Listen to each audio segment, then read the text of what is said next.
Degrade first the arts, if you'd mankind degrade. William Blake.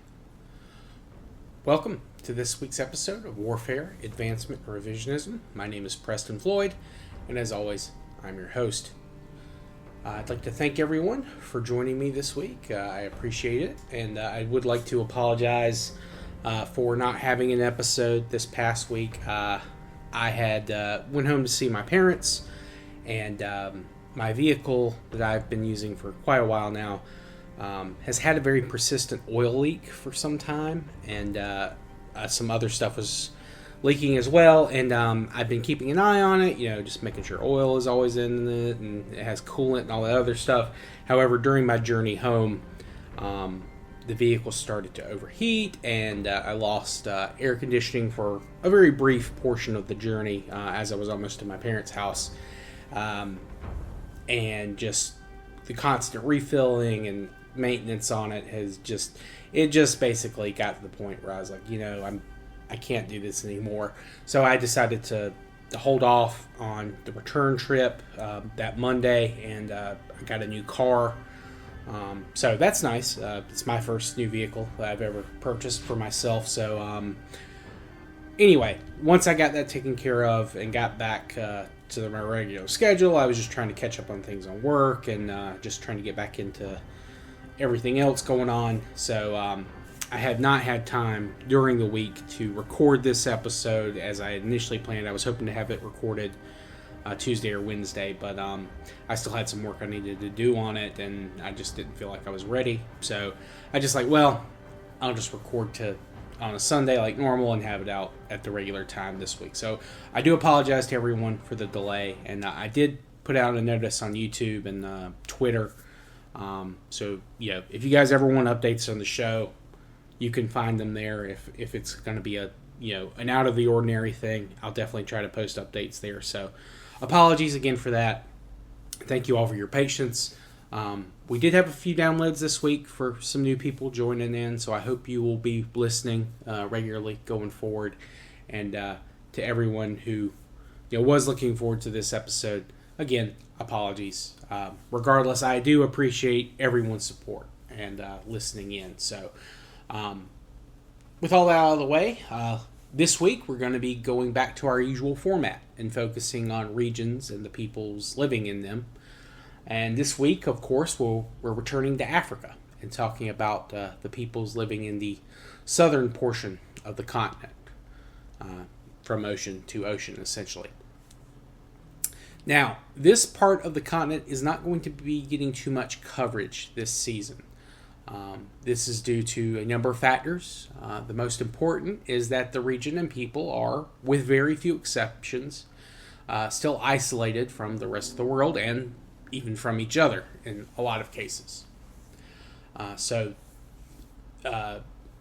the region itself is not undergoing like major climatic changes, and people are still able to live as they have been living for a while. There's not been any kind of pressure on them to evolve, to change their ways. Now, there are also geographic reasons for this isolation. But again, it's also because food, fuel, tool-making material is abundant, and groups didn't have to worry too much about depleting their resources.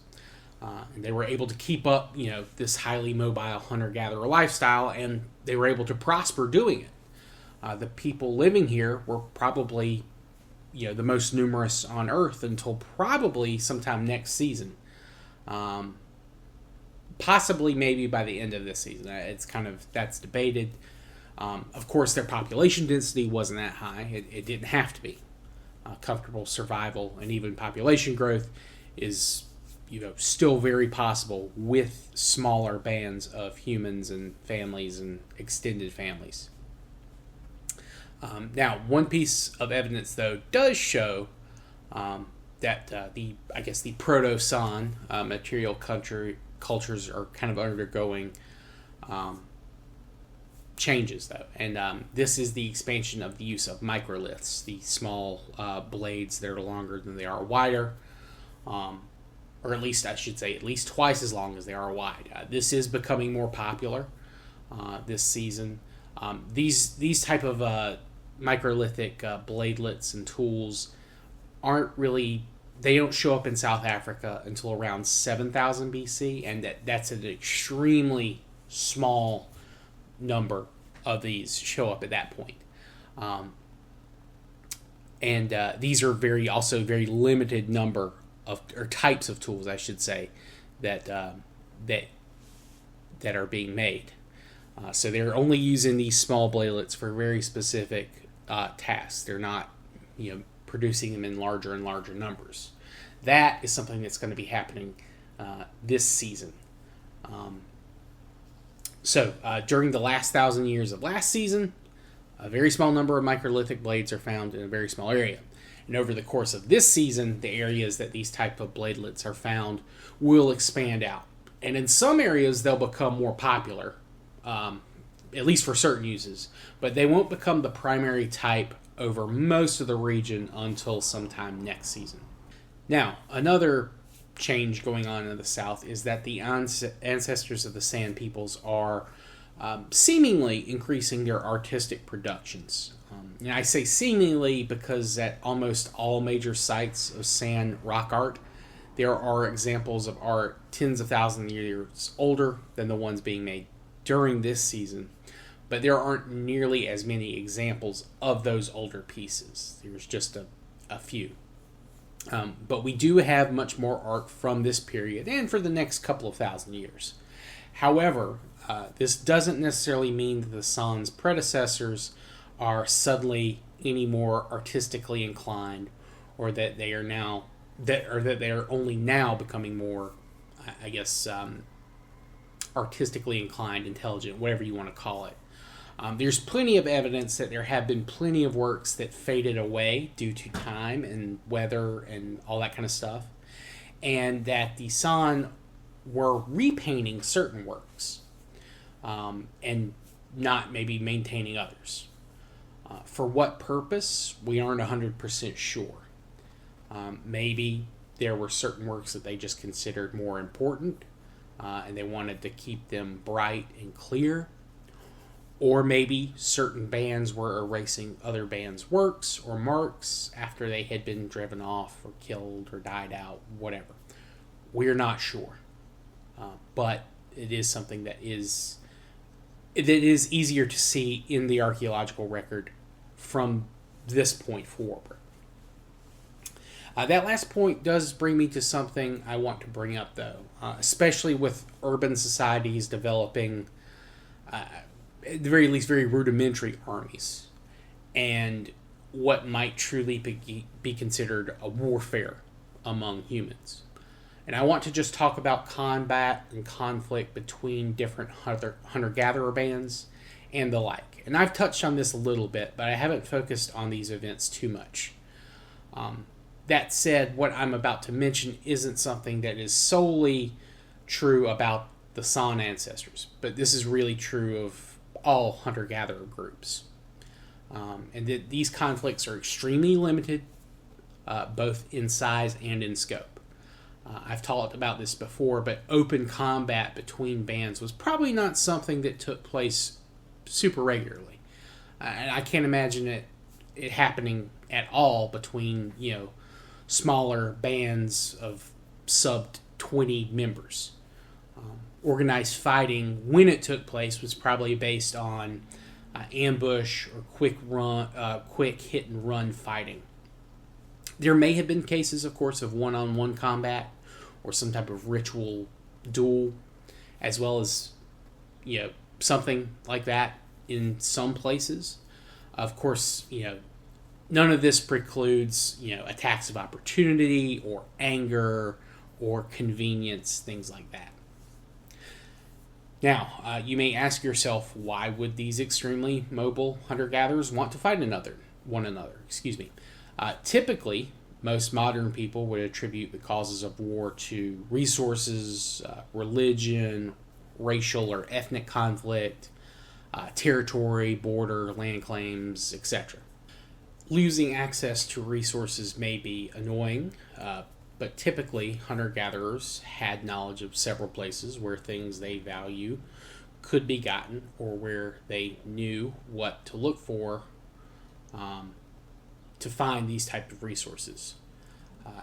And they're going to leave for somewhere else eventually anyway, so why fight and lose members of your family? Because again, remember, these are smaller family-based bands.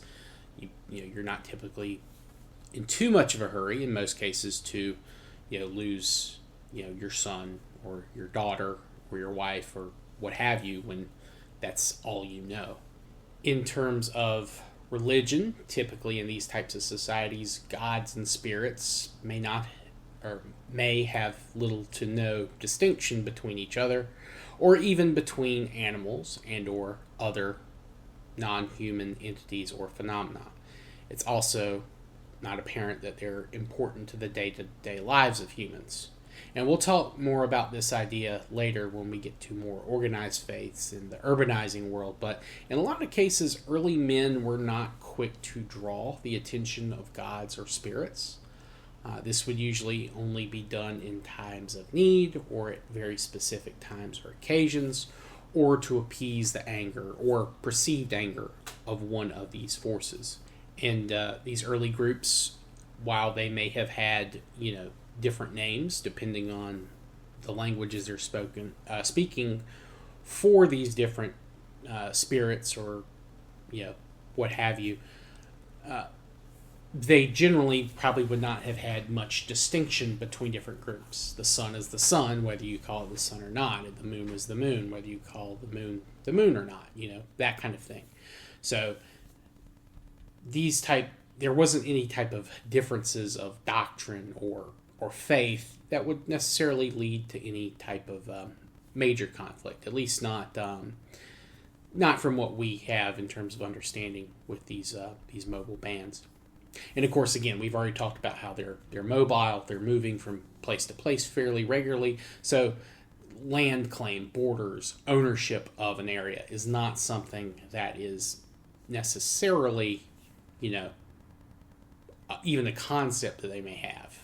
They may have something similar to it, but actually owning a piece of land is not something that they would understand the same way we would. And that's something, again, you'll see in later time periods, not just in during European colonization of the Americas, but in other places too, and between other urbanized and non-urbanized groups.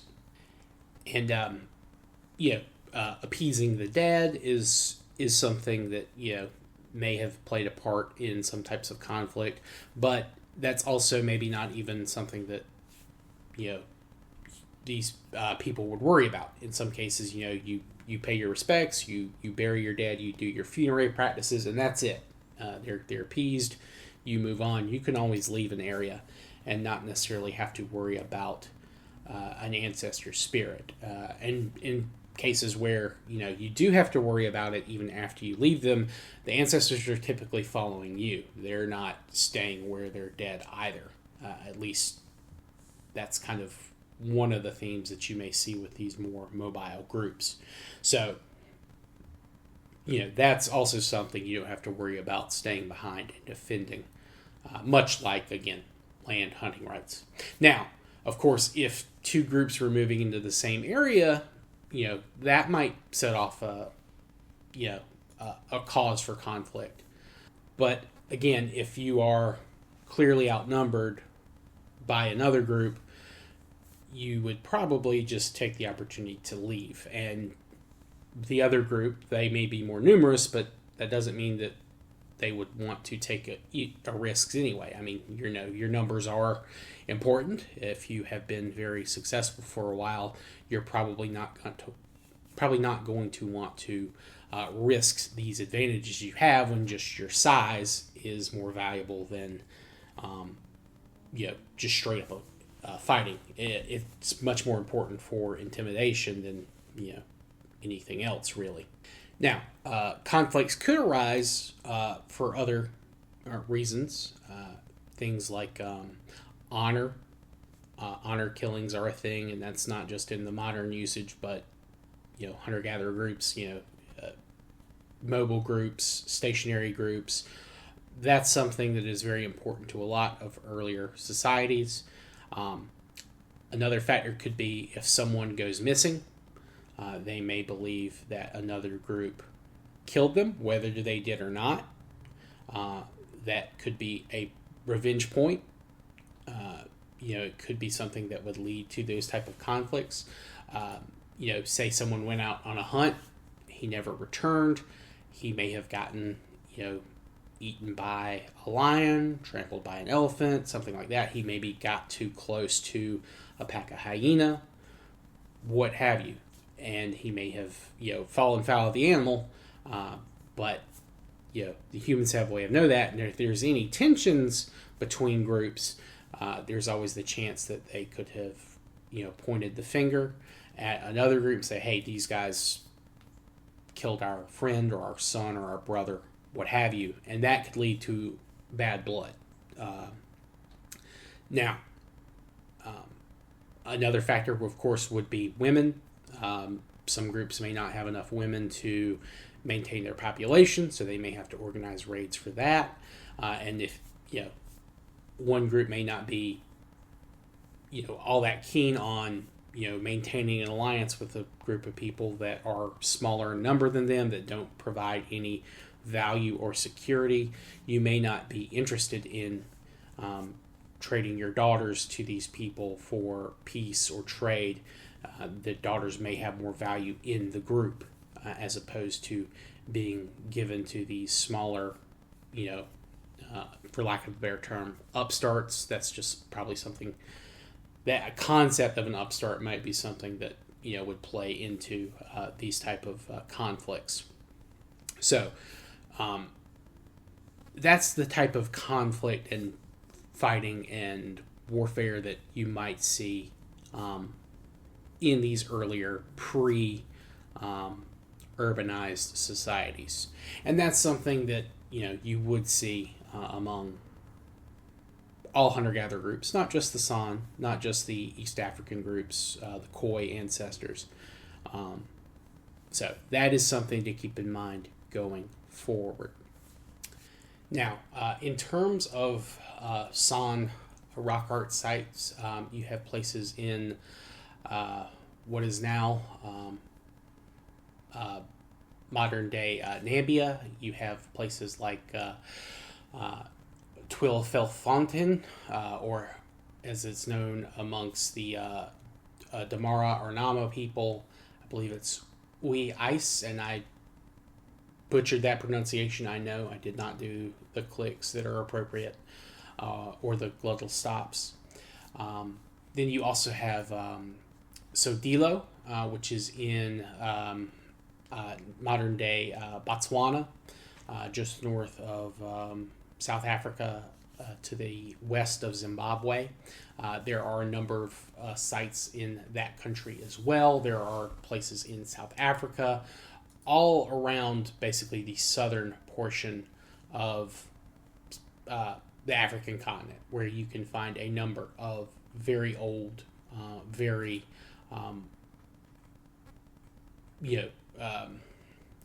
well-maintained, or at least well-visited Africa sand rock art sites.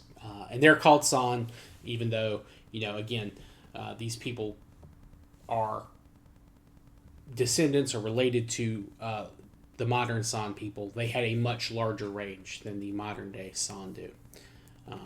So they're in places where you would not associate necessarily with the San today. And things they would depict, of course, would be man. They are very big, of course, on the eland deer, the bulls. I talked about Kagan, the San religion, back in season 1. I think it was season 1. It was either season 1 or season 2. But there are also half human, half animal hybrids that are believed to depict hunters who have obtained aspects of animals, or they may be spirits. We don't really know. Unfortunately, we can only make guesses. And almost all of these are done with red pigment paints. There are some that have yellow in them as well, some black. But the red, of course, over time, it kind of oxidizes and becomes kind of like a dark, kind of blood red, or in some cases, kind of a lighter brown paint as well. And I really wish I had more to talk about when it comes to the Proto-San, but again, they don't have too much new to discuss. They're still living as they've kind of always lived, and they're living very well in comparison to places in the rest of the world where they haven't undergone agricultural growth or urbanization or pastoralism. They are still just kind of practicing hunter and gatherer. Now, that is not true in kind of the eastern portion of the southern part of Africa, or at least it will not be true.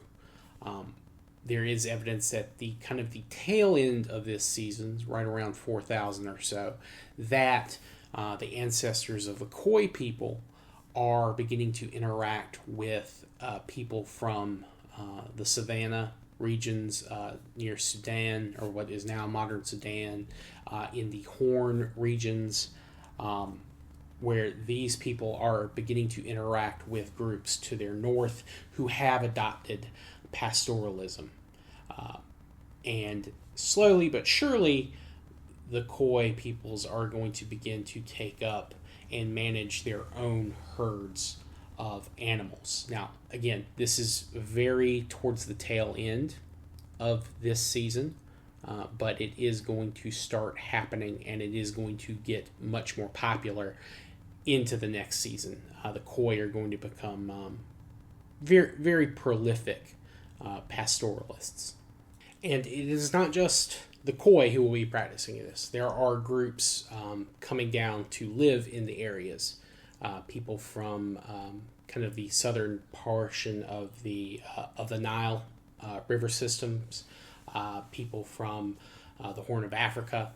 They will be moving into this area to stay to an extent. And they will, in some cases, at least in small instances, intermix or intermarry with the hunter-gatherer groups in the region. And this will take place, again, tail end of this season, very end. And this is a very slow process, but once it happens, once they're there, there's an explosion of pastoralism in the region. And for whatever reason, the Khoi peoples do not take to agriculture. It's one of the, as far as I'm aware, it's one of like the only instances where food production is primarily based on animal herding and not primarily based on agriculture first. It's in most of the rest of the world, it's agriculture, then pastoralism is kind of like a secondary food production method. Whereas for the Khoi, it is almost exclusively pastoralists, herd management. And why that happens is I'm not sure. Maybe the environment just wasn't very suitable for agriculture. There is going to be some changes in East Africa's environment that South Africa doesn't have to deal with. There is evidence at a number of sites that starting around 6,000, between 6,000 and 5,000, that there is going to be a much drier environment where there's not nearly as much rainfall. And that's going to get worse for quite a while. I think it stays that way until around, I believe it was, hold on, let me double check my notes, till around 2000-ish BC. And then it does start to improve some. A little bit after that, I think around 1000, it's going to become greener. So, of course, still a decent enough living for hunter-gatherers. They're more adaptive than we give them credit for, and they, of course, have been living in the region. They've probably survived similar drying events several times during human history. Um, but of course, with these new groups coming south, probably driven by also um, climate change, but also more numerous herding groups to the north and agricultural groups to the north and east. They're looking for new land, because with the animals and with the crops, those areas could not support all of this population. So that is leading some groups to move south, where of course they meet the ancestors of the modern Khoi. And again, there is evidence of some intermarriage, but then there are also kind of this dividing line between these groups. But people in this area do undergo an independent evolution of lactose tolerance. Of course, lactose tolerance is not something you see everywhere in the world. This is generally developed by groups that are heavily reliant on dairying.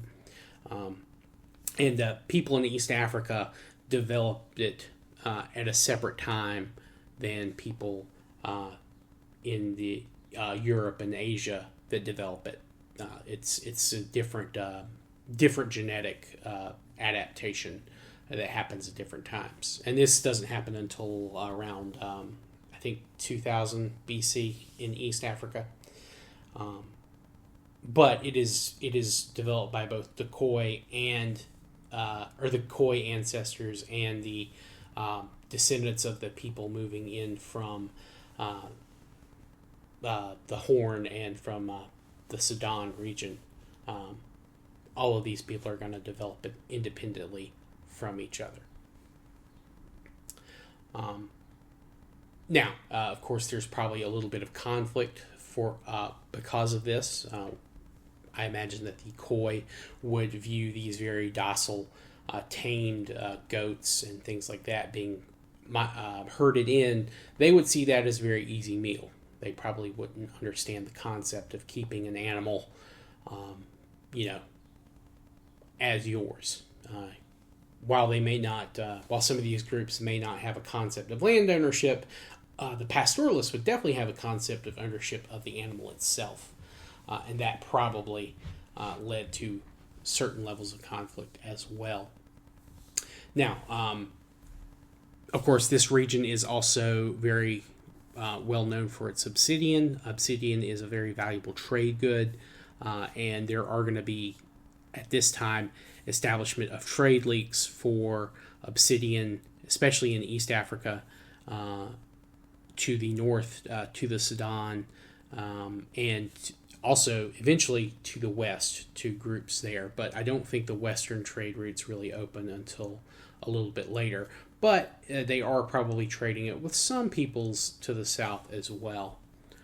Though again, not at a large number. These groups are or have been fairly isolated from each other and from their neighbors to the north until, again, this period.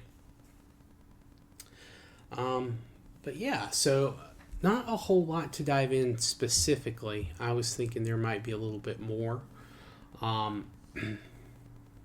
We are going to continue to talk about the people from the Sudan and the Horn region.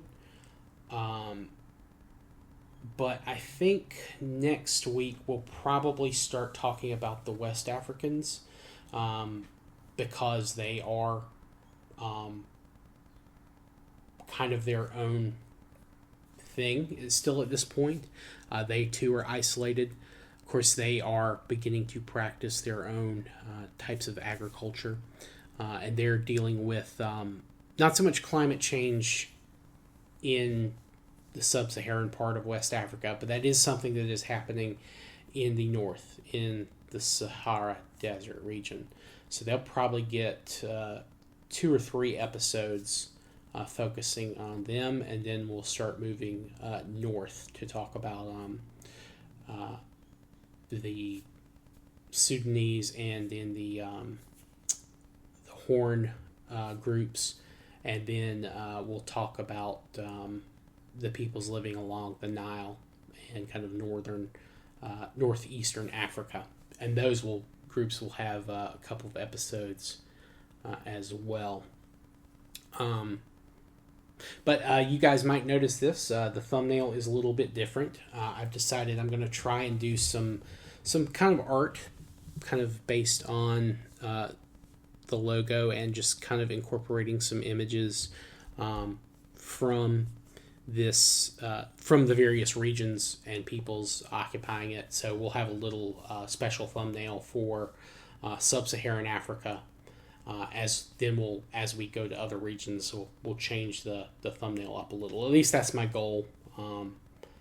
I've been experimenting with a couple of different ways to make some better art and thumbnails for a couple of my projects, and I hope you guys will enjoy those. Trying to think. Tools in East Africa. Also, these people are beginning to use microliths, and they seem to adapt them much quicker than the peoples living further south. That's, again, probably because they're seeing more uses for them. It's probably becoming more useful, and of course they're interacting with these groups that are herders who do have fully, I guess what you would call a Neolithic toolkit. A little bit shorter than I would have liked for this episode to have been, but unfortunately there's not a whole lot that stands out, at least to me. I'm sure that there are tons of small minutiae details that you can go into if you're an expert on the subject, but there hasn't been much pressure on these groups to really change their lifestyle the same way there has been in groups living in other areas of the world. But they do adapt to the outside pressure, and they adapt and become expert herders in their own rights. This time period can go by a couple different names in archaeology when you refer to it. There are two different pastoral periods at this point in African history. There's the Savannah Pastoral Neolithic, and then there's just the Pastoral Neolithic to refer to the eastern portion of the pastoralization process. And then the Savannah Neolithic is a belt that kind of runs from east to west in the northern part of sub-Saharan Africa, in the Savannah region, as you could probably tell from the name. Also, I do want to talk about some peoples living in the Congo. They are still fairly isolated. Of course, these are the ancestors of the Pygmy peoples there. We've talked about them before. I'll probably add them into the to the West African groups as well. But yeah, again, I wish I had more resources to kind of give you guys a little bit better information on this region. But again, it's not something that, unfortunately, there's too much available, at least in English, and nothing that really kind of differentiates it from the past couple of seasons. Now that is going to change, it's just it hasn't happened yet. So please look forward to it. But yeah, I'd like to again thank everyone for their patience with this episode. It was very annoying having to deal with that, but it is something I think in the long run it's gonna be better for me. It's gonna make things a lot easier, and I hope the show will stay consistent as it has been. I am very proud of the fact I haven't missed many weeks that I haven't let you guys know about. I think all the weeks that I've missed have been, for the most part, have been planned. And speaking of plans, at the end of June, I think the weekend of June the 28th, and then that following weekend of the 4th, there will probably not be episodes on those weekends. Maybe one, but definitely not two. I've got some plans going on for something I'm doing just for kind of like a vacation for me personally, and then of course the July 4th weekend and that kind of stuff. Probably be celebrating some way with friends, as we've done last year and the year before. So, thank you all for listening. I hope you've enjoyed. If you have any questions or feedback, please let me know. I did have a couple of people ask me if I was watching Shogun. Yes, I have been. I've really enjoyed it. I've even started reading the book that the miniseries is based on. I am not very far. Actually, I am far into the book, but I'm still only about halfway through. It is a very long book. I'm surprised at how long it is, especially given that the show is only 10 episodes. In fact, I just watched episode 9 a little bit earlier tonight. That's what I was doing before I started this. I was going over my notes and all that.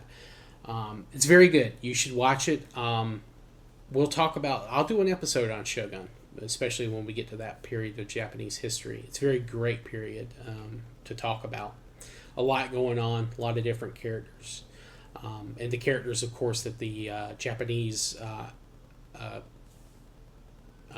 actors are playing are based on actual historical people. So I hope you guys look forward to that. Also, people had asked if I had seen the Joe Rogan, Graham Hancock, I forget the archaeologist's name, debate. I did. It was pretty interesting. I was surprised that Graham Hancock admitted as much as he did about the lack of evidence, which that's always been a criticism. I've always been of the opinion that Graham Hancock is an amazing storyteller. He's a great writer. He knows how to communicate well. That's part of the reason he's so popular. But yes, his evidence has always been very lacking. In his argument, and in some cases I think he's right, has always been that we're not looking in the right places. We are not doing enough to find evidence of certain things. And I kind of push back a little bit on that, because obviously you should just be looking for things. You shouldn't be looking for things that just prove your point. And I don't necessarily think that's what Hancock is saying, but sometimes it sounds like that's what he's saying. And sometimes, people who are very big fans and proponents of his push that is what he is saying. But obviously Graham's only, able to speak for himself. And, again, I thought it was a very good debate. I'm glad it happened. There are a lot of good YouTubers talking about archaeology and podcasters, and they were brought up on the Joe Rogan episode. So if you guys haven't seen that, I highly recommend it. It's a good debate. And it did kind of, I think, throw a lot of cold water on some of the more outlandish stuff that is brought up occasionally. As interesting as all that stuff is, as great as a story as it is, obviously I don't think much of any of it is true. At least as, again, from what we've seen and what all the evidence is showing us. But again, it's very interesting stuff to dive into sometimes, although some of it is very frustrating. And I feel like one of the criticisms leveled at Graham Hancock's opponent was that he was very belligerent in certain ways. And I could kind of get his frustration with a lot of that, because it is his life's work. He has spent years pouring his heart and soul in the subject, and you see people who have not put in close to the work that he has kind of throw dirt and mud in his direction, his entire discipline's direction. I think I'd be a little defensive too. I can certainly understand some of his frustrations. I did feel like that Graham did have a lot of good pushback on some of the criticisms leveled against him, being like a white supremacist and all this other stuff. Which Graham Hancock is not a white supremacist by any stretch of the imagination. Now, I know that some people argue that, well, a lot of his supporters and followers are, and some of the people he's platformed have these type of tendencies. I don't know if I 100% buy that, and at least the archaeologists that brought on did level some of those claims against him, and I think he was rightfully kind of called out on some of that. And I think he maybe understands where some of the vitriol was coming from at that point. So I'm just glad there was a debate. I'm glad that two people could just sit down and have a discussion without it, devolving into name calling and, things like that. And it was a very interesting show. I highly recommend people watch it. It's a good time. So, well, that's kind of all the feedback and questions I have had, at least the ones I can come off the top of my head. I didn't get too many emails, from the previous episode asking specific questions that I responded to a couple of them, but I do think they were just asking clarifying stuff. I don't think it was anything that was too important, and I think we'll cover some of that stuff going forward this season, so we'll get there eventually. But thank you all for all your support. Thank you for listening. Be sure to download the episode, rate it however you want. If you have any questions or feedback, please feel free to reach out to me at waradrevpod@gmail.com. You can direct message me on Twitter. I put up all my episodes on YouTube as well. You can comment there. I live stream during the week and sometimes during the weekends. We're up to 122 subscribers, something like that on YouTube. Getting ever closer to some monetization there. Hopefully I could start running ads and get a couple of cents every month to kind of contribute to the show. With the car payments, I'm gonna need it for a little bit. So any feedback or support or downloading that you feel you can provide, please do. I thank you all. I'll see you all next week. Have a good one. Have a good night and a good rest of your day. Thank you all. Goodbye.